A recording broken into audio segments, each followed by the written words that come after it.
I have just finished The Tattooist of Auschwitz, another party that I'm very late to. This book was everywhere a few years ago. It was being raved about, it had huge hype, published in 2018. Was nominated for awards, I think it won a few.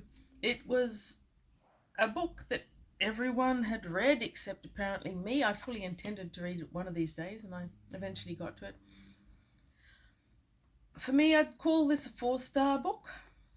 Without the epilogue and the descriptions at the end, it might have been sort of a 3.5, but I think they really added the author's note, the epilogue, the story of how this book came to be, and the photos that exist of Lael and Gita at the back. They really make this book sing at the end. It's a hard book, of course, because any books about the Holocaust are hard. So it starts with Lael when he's 24 and he's been put on one of the cattle trains that took Jews and other people that the Nazis hated to Auschwitz-Birkenau. I didn't know much about Slovakia. So Lael is Slovakian, and there's so many countries that were negatively impacted by the Nazis in World War II that even though I've actually read quite a bit about them, visited various museums and so forth, there's always a new country. It's like just a few years ago I heard the story of Norway and the King of Norway's reaction to the Nazis trying to take over. There's always more to learn about World War II. This particular story is very much a personal story, and I was at first quite disconcerted by the fact that it's described as a novel, because my understanding was that Heather Morris heard the personal story from the individual who experienced it. And so having it called a novel confused me a little bit.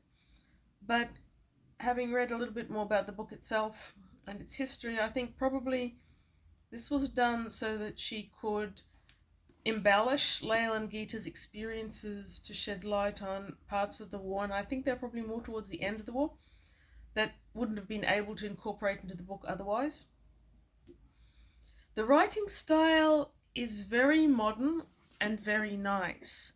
And by modern, I mean that it is large typeface with plenty of spaces.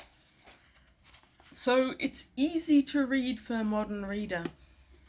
And it is very much personal experience. It's mostly first-person point of view, and that's Lael's point of view. And his story is absolutely amazing. He got cattle trained to Auschwitz-Birkenau, who was picked out as a worker. He had his arm tattooed, and then not too long after that, he became the assistant of the tattooist, or the tattoo master. I can't pronounce the German word, I don't speak German. And once that happened, he had a position of as close you can get to power if you were a inmate at the concentration camp. And the way he used it was fascinating. He created a sort of smuggling network where women who worked in the sheds sorting all the goods that have been taken from the dead people were smuggling gems and notes to him. He was smuggling to the townsfolk that worked on site in order for food to come in. Basic things like bread and sausage and apparently chocolate.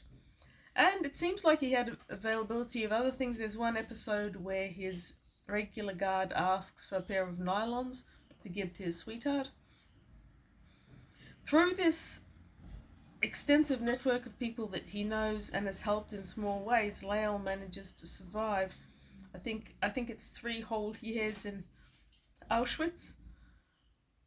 That seems a monumental achievement in itself. Most people didn't survive there very long. There's also an episode where he's taken to the torture block to be beaten in order to tell the Nazis who was involved in his smuggling ring.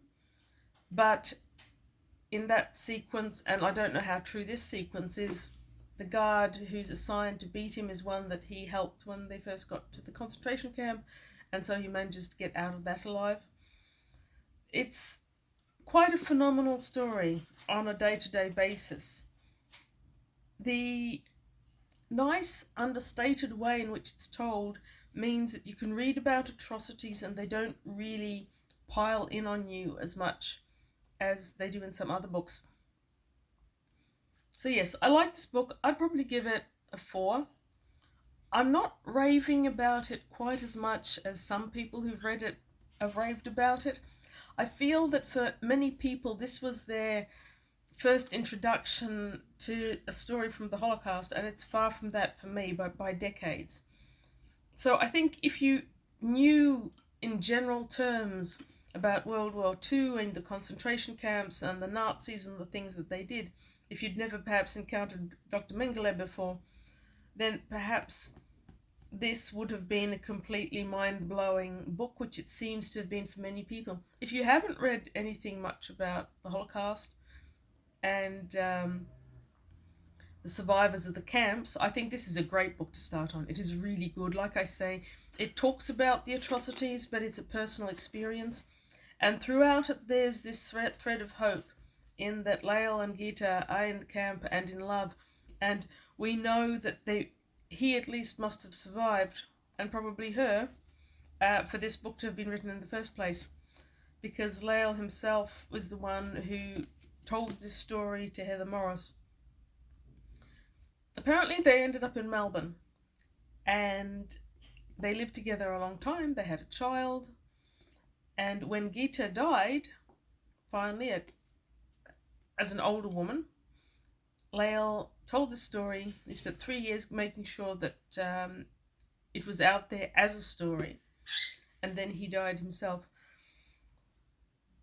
I feel like the reason why he chose Heather Morris, according to the author's note, is that he wanted someone who didn't have a lot of experience of the period. He wanted someone that would bring no preconceptions to it, and that might be partly why this book feels so different to many other Holocaust accounts that I've read.